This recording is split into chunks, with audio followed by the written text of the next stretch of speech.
SIR வேண்டுமா வேண்டாமா? எஸ்ஐஆர்ன்றது வாக்காளர் திருத்தமா, வாக்காளர் பட்டியல் திருத்தமா, அல்லது வாக்கு திருட்டுக்காக நடத்தப்படுகிறதா? கடந்த பல ஆண்டுகளா திமுகவை நான் உற்று நோக்கி கவனிச்சு பார்க்கும்போது, திமுக எதையாவது ஒரு திட்டத்தை எதிர்க்கிறாங்கனாவே, ஒரு செயல்பாடுகளை எதிர்க்கிறாங்கனாவே, அது தமிழ்நாட்டுக்கும், தமிழர்களுக்கும் தேவையான ஒண்ணுங்கிறத நம்ம மக்கள் புரிஞ்சுக்கணும். சிறப்பு தீவிர வாக்காளர் திருத்தப் பட்டியல்ங்கிறது, இந்த எஸ்ஐஆர்ன்னு ஆங்கிலத்துல சொல்றது, இந்தியாவுல இது தடவ நடக்கல. ம். இதுக்கு முன்னாடி 8 தடவ நடந்திருக்கு. ம். 8 தடவையும் நடத்தினது யாருன்னு கேட்டீங்கன்னாக்கா, காங்கிரஸ் கவர்மெண்ட் தான் நடந்திருக்கு. சரி. 1951 இருந்து 2004 வரைக்கும் ம்ஹ்ம். பல்வேறு காலகட்டங்கள்ல நடந்திருக்கு. ம். அந்த ஆட்சிகள்ல பூராவுமே திமுகவும் அமைச்சரவையில பங்கெடுத்து நடத்தின வரலாறுகள் எல்லாம் உண்டு. சரி.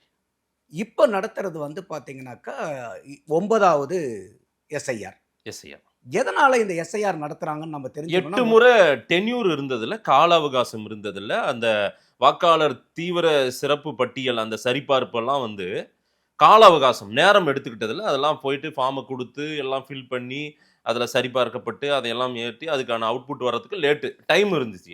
எனக்கு தெரிஞ்சு கடைசியாக 2002 டு 2004 3 வருஷம் டைம் இருந்துச்சான். 3 வருஷம் எடுத்துட்டு தான் அது தவறான கணக்கு சொல்றாங்க. 2002 டு 2004ங்கிற அந்த 3 வருட காலகட்டத்தில் இந்தியாவில் பல்வேறு மாநிலங்கள்லையும் பல்வேறு யூனியன் டெரிட்டரிலையும் வேறு வேறு காலங்கள்ல எடுக்கப்பட்டது.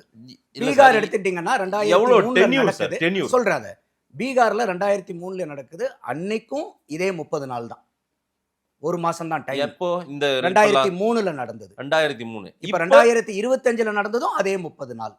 இன்னும் நீங்க பாத்தீங்கன்னா 2003 விட 2025 22 வருஷம் கழிச்சு இன்னைக்கு டெக்னாலஜிக்கு அட்வான்ஸ்மெண்ட் எப்படி இருக்கு?